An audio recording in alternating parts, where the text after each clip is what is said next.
2008ல பிட்காயினோட price $1 வந்து trade ஆயிட்டு இருக்கு. இன்னைக்கு பாத்தீங்கன்னா 2026ல ஆல்மோஸ்ட் வந்து 1 million தொட்டுச்சு.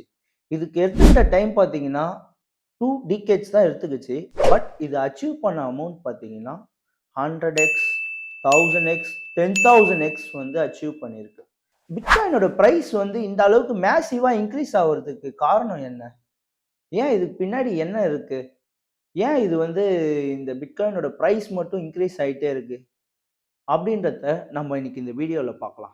Welcome to DJX trader channel. இந்த பிட்காயினை பத்தி தெரிஞ்சுக்கணும்னா ஃபர்ஸ்ட் நம்ம கரண்ட்ல யூஸ் பண்ற கரன்சியை பத்தி உங்களுக்கு தெரியணும். இந்த கரன்சின்றது ஜஸ்ட் இட்ஸ் ஒன் பேப்பர். இது வந்து மணியே கிடையாது. மணினா என்னன்னா உங்களை சுத்தி இருக்க பீப்புள் ஒரு பொருளுக்கு ஒரு வேல்யூ வந்து ரெப்ரசன்ட் பண்ணுவாங்க. அதுதான் மணி. ஃபார் எக்ஸாம்பிள், ஒரு பையன் போயிட்டு ஒரு கிராமத்துல 1 ஏக்கர் நிலம் வாங்கணும்னு நினைக்கிறான். அங்க வந்து பிரைஸ் வந்து ஆல்மோஸ்ட் வந்து ஒரு 3 lakhs தான் ஒரு ஏக்கர்.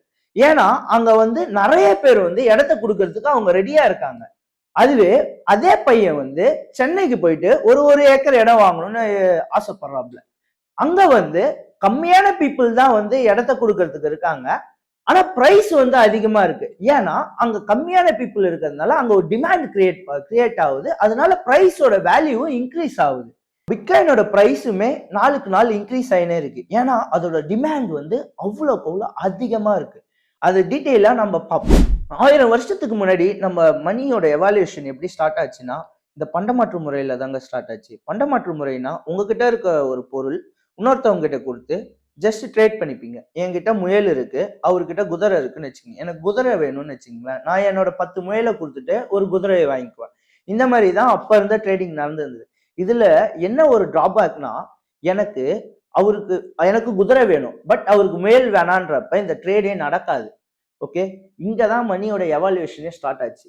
பண்டமாற்று முறையில இருந்து காயினுக்கு வந்து எவால்வேட் ஆனோம். 600 பிசில காயினுக்கு வந்து எவால்வேட் ஆனோம். ஃபர்ஸ்ட் சைனா தான் வந்து ப்ரீஷியஸான மெட்டலை வச்சு காயின் வந்து செஞ்சாங்க. அப்போ வந்து காப்பர் தான் வந்து ப்ரீஷியஸான மெட்டல். காயின் நல்லா தானே இருந்தது, அப்புறம் அதுல இருந்து மாறினாங்கன்னு கேட்டீங்கன்னா, அப்போ வந்து ஃபுல்லாவே ட்ரேடிங் எல்லாமே வணிகம் நடக்கிறது ஃபுல்லாவே கப்பல்ல தான் நடக்கும். கப்பல்ல வந்து டன்ஸ் ஆஃப் காயின்ஸை வந்து ஏத்தின்னு போறது அவங்களுக்கு கொஞ்சம் அன்கம்ஃபர்டபுளா இருந்திருக்கு. அண்ட் எல்லா இடத்துக்கும் அதை கேரி பண்ணின்னு போய் அவங்களால ட்ரேட் பண்ண முடியல. 17th செஞ்சுரியில இதுக்கு ஒரு சொல்யூஷனா வந்து மணியை வந்து பிரிண்ட் பண்றாங்க. மணினா நீங்க கரண்ட்ல யூஸ் பண்ற கரன்சி நோட்ஸ். இது பிரிண்ட் பண்ணி ஓரளவுக்கு அமோகமா போயிட்டு இருக்கு கைஸ்.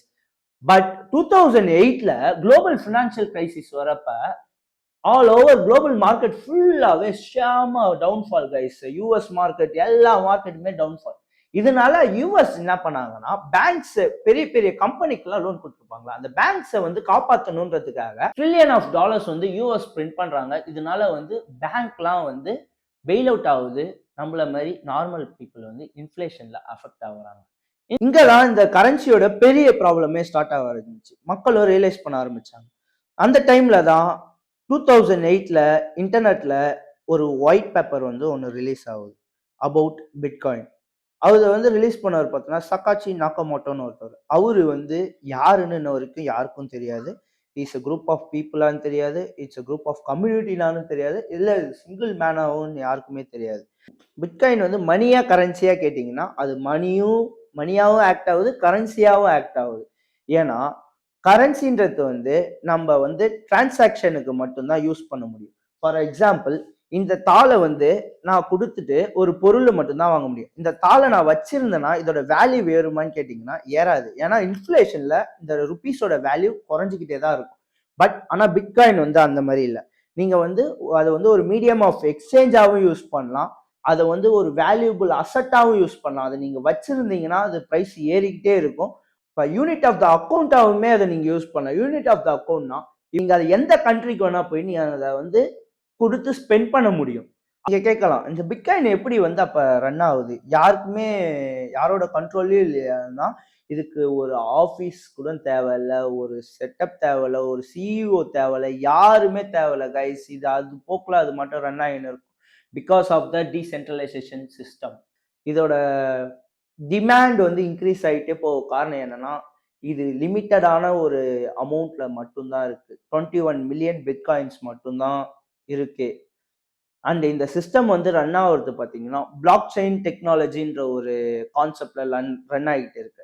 இப்போ நார்மலா நம்ம கரன்சி டிரான்சாக்ஷன் பண்ணணும்னா அதை வந்து வெரிஃபை அண்ட் அப்டேட் பண்றதுக்கு நம்ம பேங்க் இருக்காங்க. இப்போ நான் ஒரு 1000 ரூபாய் அனுப்பி விடணும்னா என் ஃப்ரெண்டுக்கு பாலாக்கு என் அக்கௌண்ட்ல இருந்து 1000 ரூபாய் இருக்கான்னு செக் பண்ணிட்டு அவங்க வெரிஃபை பண்ணிட்டு அவனுக்கு அனுப்பி விட்டுருவாங்க. அதுக்கு அவங்க சர்டன் பிரைஸ் வாங்கிக்குவாங்க. அதுவே பிட்காயின் பிளாக் செயின் டெக்னாலஜில பாத்தீங்கன்னா அப்படி இருக்காது கைஸ். இதை அப்ரூவ் பண்றதுக்கு இப்ப நம்ம பிசிக்கலா எப்படி ஒரு ஸ்டாஃப் இருக்காங்களோ அந்த மாதிரி சூப்பர் கம்ப்யூட்டர்ஸ் வந்து இருக்கும் கைஸ். அந்த சூப்பர் கம்ப்யூட்டர்ஸ் வந்து மில்லியன் ஆஃப் ஹேஷ் ரேட் வந்து ப்ரொடியூஸ் பண்ணும் கைஸ். அந்த மில்லியன் ஆஃப் ஹேஷ் ரேட் போயிட்டு தான் நமக்கு இந்த வெரிஃபிகேஷன் ப்ராசஸ் வந்து நடக்கும். ஃபார் எக்ஸாம்பிள், இப்போ நான் ஒரு டிரான்சாக்ஷன் பண்றேன்னு வச்சுக்கிங்களேன், 1000 ரூபாய் என்கிட்ட இருந்து பாலாக்கு வந்து நான் 1000 ரூபாய் அனுப்புறேன். என் அக்கௌண்ட்ல இருந்து 0 ஆயிட்டு பாலாக்கு வந்து 1000 ரூபாய் போகணும். ஓகேவா? என் அக்கௌண்ட்டை வெரிஃபை இந்த நான் பண்ற எல்லா டிரான்சாக்ஷனுமே நான் இல்லை நீங்க இந்த வேர்ல்டு வைடு ஃபுல்லா நம்ம பண்ற எல்லா டிரான்சாக்ஷனுமே ஒரு லெஜரா ஆட் ஆகும் கைஸ். லெஜரா எல்லாருக்குமே ஆட் ஆகும். இது எல்லாருமே டிரான்ஸ்பரன்சியா பார்த்துக்க முடியும். யாருக்கு வந்து என்ன யார் வந்து யாருக்கு காசு அனுப்புறா, எவ்வளவு அனுப்புறாங்க, எல்லாத்தையும் நம்ம இன் அண்ட் அவுட் வந்து பார்த்துக்க முடியும். இதுக்கு என்னன்னா, அனுப்புறவங்க வந்து அவங்க பேரை கூட கண்டுபிடிக்க முடியாது. ஏன்னா இப்ப நான் அனுப்புறேன்னா என்கிட்ட ஒரு பிரைவேட் கீ இருக்கும். அந்த பிரைவேட் கீ போட்டு அனுப்புறப்ப மொத்தம் இதுல 2 கீ இருக்கும் guys. Private key and public கீன்னு ஒன்று இருக்கும். இந்த பிரைவேட் கீ நான் அனுப்புற என்னால மட்டும்தான் அந்த பிரைவேட் கீ ஆக்சஸ் பண்ண முடியும். நான் அனுப்புறப்ப அந்த டெக்னாலஜி அந்த மாதிரி நான் அனுப்புறப்ப அந்த பிரைவேட் கீ ஆக்டிவ் ஆகி நான் அனுப்பிடுவேன்.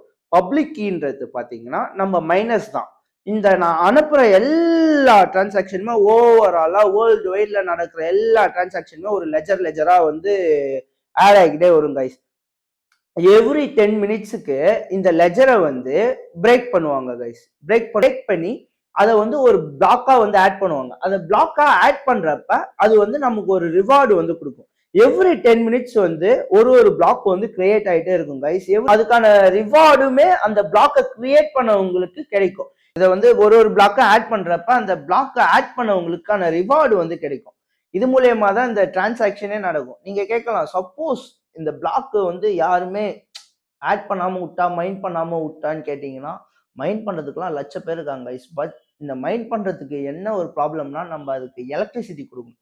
இப்ப பாத்தீங்கன்னா இதுலயுமே நம்ம வந்து எல்லா கரன்சிலையுமே ஒரு டிராபேக் பார்த்தோம். இந்த கரன்சிலையுமே இந்த எவாலுவேஷன் ஃபேஸ்லயுமே நம்ம ஒரு டிராபேக் வந்து இருக்கு. இதுக்கு ஃபுல்லா நம்ம சூப்பர் கம்ப்யூட்டர் யூஸ் பண்றதுனால எலக்ட்ரிசிட்டி பில் வந்து தாறுமாறா வரும் கைஸ். அந்த ரிவார்டு வந்து அந்த எலக்ட்ரிசிட்டி பில்லுக்கு கரெக்டா தான் இருக்கும். பட் குளோபலா பாக்குறப்ப நம்ம வந்து எனர்ஜிஸ் அந்த சோர்சஸை வந்து நம்ம வேஸ்ட் பண்ற மாதிரி இருக்கும். பட் இது வந்து யாராலே ஹேக் பண்ணவும் முடியாது. அண்ட் எந்த கவர்மெண்டோட கண்ட்ரோலும் இல்லை. இவ்வளோ பெனிஃபிட்ஸ் இருக்க பிட்காயினை நம்ம ஏன் இன்வெஸ்ட் பண்ணக்கூடாதுன்னு நீங்க யோசிக்கலாம். கண்டிப்பா இன்வெஸ்ட் பண்ணலாம் கைஸ். இது ஒரு சேஃபர் சைட் தான். பிட்காயின்ல இன்வெஸ்ட் பண்ணலாம். ஆனா நிறைய கிரிப்டோ கரன்சிஸ்லாம் இருக்கு. அதோட யூசஸ் என்னன்னு நீங்க பார்த்துக்கிட்டு இன்வெஸ்ட் பண்ணலாம். ஒரு சில காயின்ஸ்லாம் இந்த மீம் காயின் நான் சொன்னல, அதெல்லாம் ஒரே நாள்ல 1000x போகும். அந்த மாதிரி ஒரே நாள்ல நீங்க 0க்கும் வர்றதுக்கான வாய்ப்புகள்லாம் இருக்கு. ஒரு காயினுக்கும் ஒரு பெனிஃபிட்ஸ் இருக்கு. அந்த பெனிஃபிட்ஸை தெரிஞ்சுக்கிட்டு நீங்க இன்வெஸ்ட் பண்ணுங்க. இதுக்கப்புறம் உங்களுக்கு ரெகுலரா கிரிப்டோ கரன்சி காயின்ஸ் ரிலேட்டடான வீடியோ வேணும்னா நம்ம சேனலை ஃபாலோ பண்ணிக்கோங்க. உங்களுக்கு அடுத்தது என்ன மாதிரி வீடியோ வேணுன்றத கமெண்ட் செக்ஷன்ல போட்டு விடுங்க கைஸ். பாய்.